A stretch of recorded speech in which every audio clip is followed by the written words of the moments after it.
Olá pessoal, tudo bem com vocês? O meu nome é Bianca, eu sou advogada, faço parte do grupo As Familiaristas e hoje eu vim trazer dicas de como montar um plano de convivência perfeito.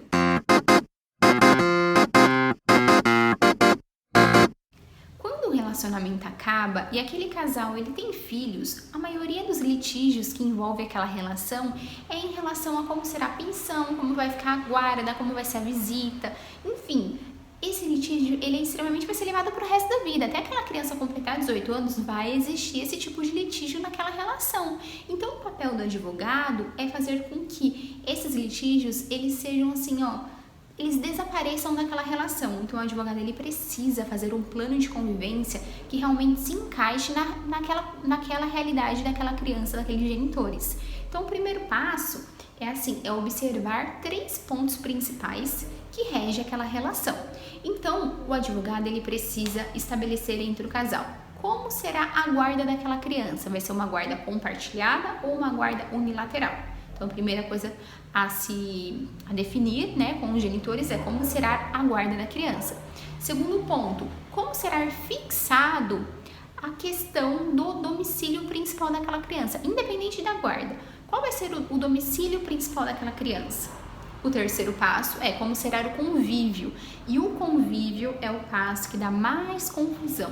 Porque assim, se o advogado ele faz um plano de convivência sem regras, aberto, ou por exemplo, a criança vai visitar o pai a cada 15 dias, só isso vai ter confusão, vai ter litígio, porque existem vários outros pontos que envolvem aquela criança, existem outros dias, existe Natal, Ano Novo, feriados, enfim, existem várias outras situações que devem ser observadas nessa questão do convívio, como se dará o convívio.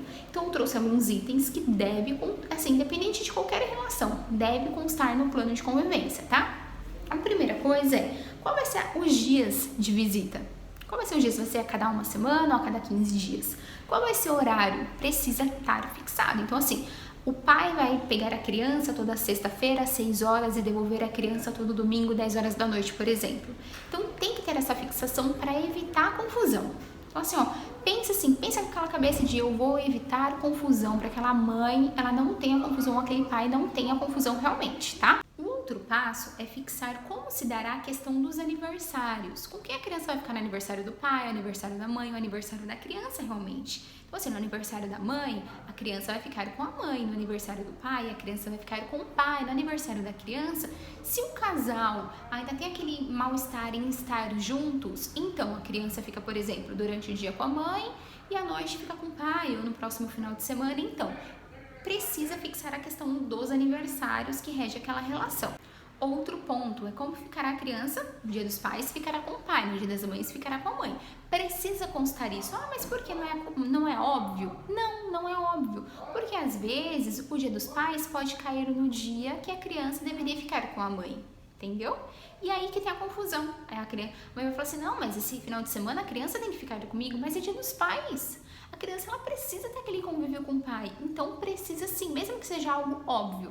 mas é dia da mãe, tem que ficar com a mãe? Óbvio que é. Mas vai que aquele dia das mães cai no dia que é o final de semana do pai. E aí? Vai ter confusão, vai ter litígio. Então, precisa estabelecer esses pontos. Natal e Ano Novo. Como que fica a questão de Natal e Ano Novo? Então, por exemplo, pode colocar ano ímpar, a criança fica Natal com a mãe, Ano Novo com o pai.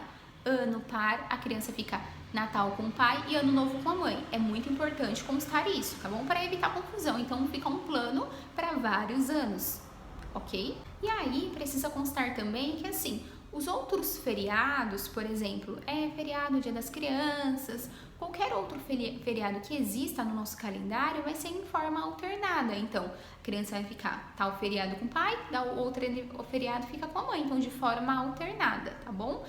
Outro ponto importante é que o pai ele deve constar, nesse plano de convivência, que o pai, enfim, ele deve ter uma estrutura para receber aquela criança.